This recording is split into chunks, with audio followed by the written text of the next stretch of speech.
All right, so I am making you a quick video of Mr. Astro. So a couple things that we've been doing this week is, first, I did in fact put a prong collar on, but I've been very, very specific with how I introduce it so that there's no redirection and there's no added stress, because he is a little bit sensitive with it. So I've been trying to make it a positive thing.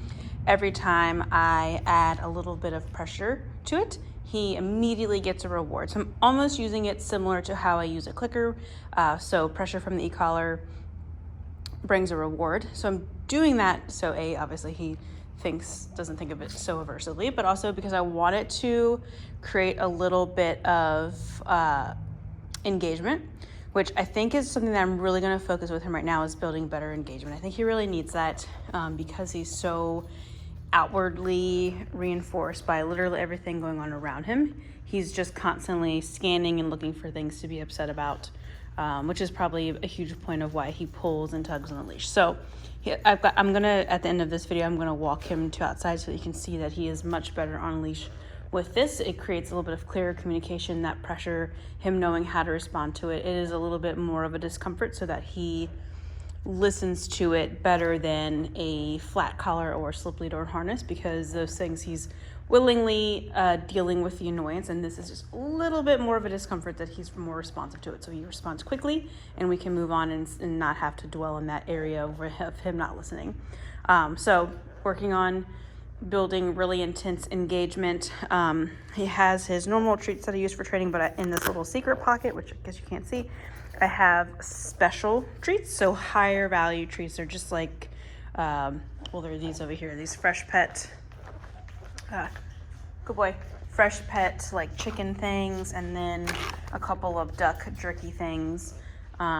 Just something that's a little bit yummier than our hot dogs. So I'm using that when he actively engages with me in situations where he normally would be a little bit distracted. So I'm very mindful of the situations that I'm putting him in. So right now, like, I just got back working with him out in the play groups, which right now they're all inside, so it's just my two dogs.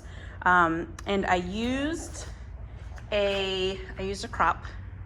Don't be alarmed. I just used it to be able to make my dogs, just to kind of create space between Astro and my dogs, and I didn't hit anyone or anything. It's just kind of like an extension of my arm. So if they come near us, I just pointed at them so that they back off. So I'm creating that sense of advocacy for his space so that he doesn't feel like he needs to take control of those situations. So I'm letting him know that I will not let anyone approach him if he doesn't want to.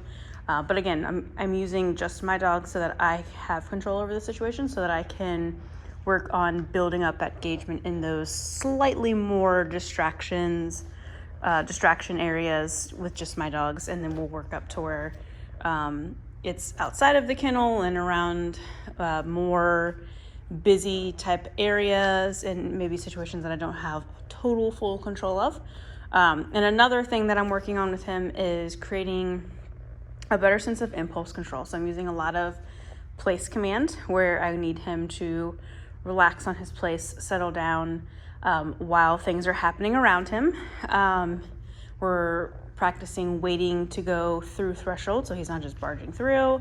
And then when I'm doing games of tug with him, which is what he has right there, I haven't given him his open window to play with it, so he's not touching it. In the middle of a game, I will just ask for a quick little session of obedience so that I can have almost like an off switch. So I want him being able to switch between drive and no drive as a form of impulse control. And I want him slowing down a little bit and thinking before he does things. And I think creating those clear markers and a clear communication is going to help with clarity. Adding a little bit of structure is going to add clarity. And then once we transfer everything over to you, no, good boy, thank you. Then you can infiltrate that clarity into the home so that you can have a little bit better of a relationship with him, where he's more in tune with what you're asking him to do. And hopefully that will help with the chewing, the leash pulling, all of those good things. So I'm gonna go ahead and we're gonna go into a walk. We're gonna go, hi buddy. Oh, I don't wanna pull on it. Let's go. we're gonna go straight into our walking. So what I have, and I'm trying to collect everything with just this one hand, I want a loose leash. Every time he gets a little bit far ahead of me, I'm just gonna use the word no. And if he doesn't respond to that verbal no, then I'm gonna apply pressure. So no, good. Wait, very good. Let's go. And normally I'd be offering some treats, but I have no extra hands. Let's go. Is it clear to, yeah. Sit. Sit. I'm making a video, so. Good boy.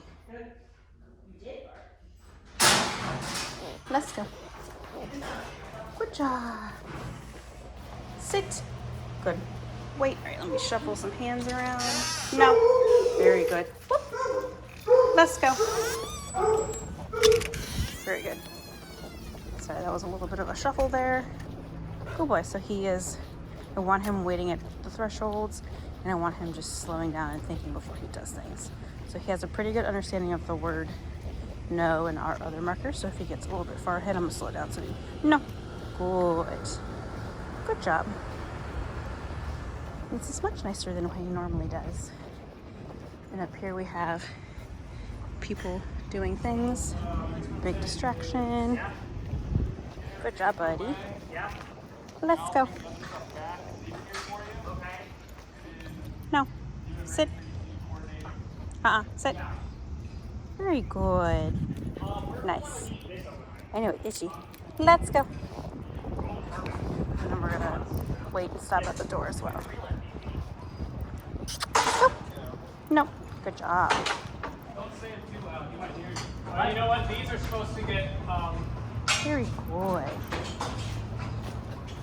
doors. Sit. Down. Wait. Shuffle again. No. Good. Let's go. Whoop. It's all right. Sit. Very good. Down. No. Down. Very good. Stay. Awesome. All right, there we go.